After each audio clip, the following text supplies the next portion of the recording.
तूफान की तेजी से दुश्मनों पर आग बरसाने वाले 26 राफेल विमानों की एक और खेप भारत आने वाली है।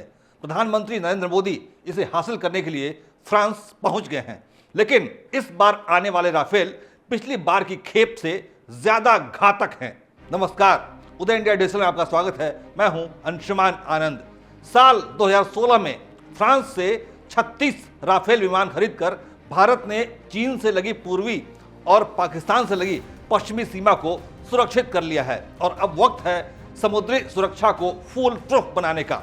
इसके लिए भारत ने फ्रांस से 26 राफेल एम यानी मरीन राफेल खरीदने का फैसला किया है, जिन्हें विमान वाहक पोतों पर तैनात किया जाएगा। फ्रांस से भारत की यह डील लगभग 96,000 करोड़ की होने वाली है। राफेल मरीन का एयरफ्रेम इस तरह डिजाइन किया गया है कि वो युद्ध पोतों पर आसानी से लैंड कर सके। इसके विंग्स यानी पंख फोल्डेबल हैं। लैंड करने के बाद इनको फोल्ड किया जा सकता है, जिससे ये हैंगर यानी विमान रखने की जगह में बेहद कम स्थान घेरते हैं और इसमें टेल हुक भी है। राफेल मरीन में जो रडार है उनको समुद्री जरूरतों के हिसाब से डिजाइन किया गया है। राफेल एम से एंटीशिप मिसाइल भी लॉन्च की जा सकती है और ये ज्यादा दूरी के हथियार भी ले जाने में सक्षम हैं। राफेल एम की ये खूबी इनको किसी भी युद्ध पोत से टेक ऑफ और लैंड कराने में सक्षम बनाती है। उम्मीद की जा रही है कि फ्रांस से आने वाले राफेल एम आईएनएस विक्रमादित्य और आईएनएस विक्रांत पर फिलहाल तैनात मिग 29 की जगह लेंगे। राफेल मरीन का निर्माण भी फ्रांस की दस्साउ एविएशन करती है। ये सभी लड़ाकू विमान सिंगल सीटर हैं। भारतीय पायलट्स को राफेल मरीन उड़ाने की ट्रेनिंग फ्रांस में ही दी जाएगी। भारत आने वाले 26 मरीन राफेल में से 22 सिंगल सीट वाले होंगे, जबकि 4 2 सीटों वाले ट्रेनिंग जेट होंगे।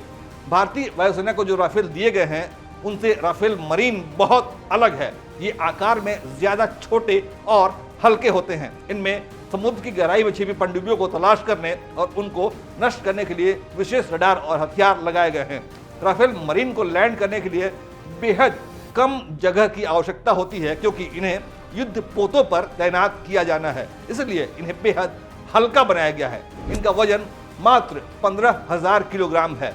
कम वजन होने के कारण राफेल मरीन में ज्यादा ईंधन भरा जा सकता है। इसमें 11,202 किलोग्राम ईंधन भरा जा सकता है, जिसकी वजह से ये ज्यादा देर तक आसमान में उड़ान भर सकते हैं और युद्ध में हिस्सा भी ले सकते हैं।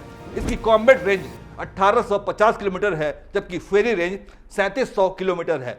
राफेल मरीन विमानों की अधिकतम गति 22,505 किलोमीटर प्रति घंटा है और ये 52,000 फुट की ऊंचाई तक परवाज भर सकता है। राफेल मरीन में 30 मिलीमीटर की ऑटो कैनन गन लगी हुई है और इसमें मिसाइल लगाने के लिए 14 हार्ड पॉइंट्स बनाए गए हैं, जिसमें 3 तरह की हवा से हवा में मार करने वाली मिसाइलें, 7 प्रकार की हवा से सतह पर मार करने वाली मिसाइलें और 1 परमाणु मिसाइल लगाई जा सकती है।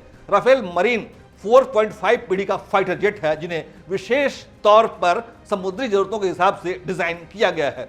भारत की जरूरतों को पूरा करने की होड़ में अमेरिकी कंपनी बोइंग भी शामिल थी, जो कि अपने FA-18 सुपर हॉर्नेट विमान को भारत को बेचना चाहती थी, लेकिन भारतीय वायुसेना पहले ही 36 राफेल विमानों का प्रयोग कर रही है, जिसकी वजह से हमारे रणनीतिकारों ने एक बार फिर से टेस्टेड एंड ट्रस्टेड राफेल पर ही भरोसा करना उचित समझा। अब आप सोच रहे होंगे कि आखिर हमारे देश को अचानक मरीन राफेल की जरूरत क्यों पड़ गई। तो उसका जवाब यह है कि भारत के पास दुनिया की सबसे बड़ी समुद्री सीमा है। हमारी भौगोलिक स्थिति हमारे देश को हिंद प्रशांत क्षेत्र में सबसे बड़ी ताकत बनाता है। इस विशाल क्षेत्र पर निगरानी रखने और आपात स्थिति में हमला करने के लिए हमें मरीन राफेल जैसे हाई स्पीड फाइटर जेट की बेहद आवश्यकता है, क्योंकि चीन की हरकतों को देखते हुए आने वाले समय में हिंद प्रशांत क्षेत्र में एक बड़ा बैटलफील्ड तैयार हो रहा है। 26 मरीन राफेल आने के बाद हिंद महासागर से लेकर प्रशांत महासागर तक भारतीय नौसेना की ताकत बहुत ज्यादा बढ़ जाएगी। जय हिंद, जय भारत।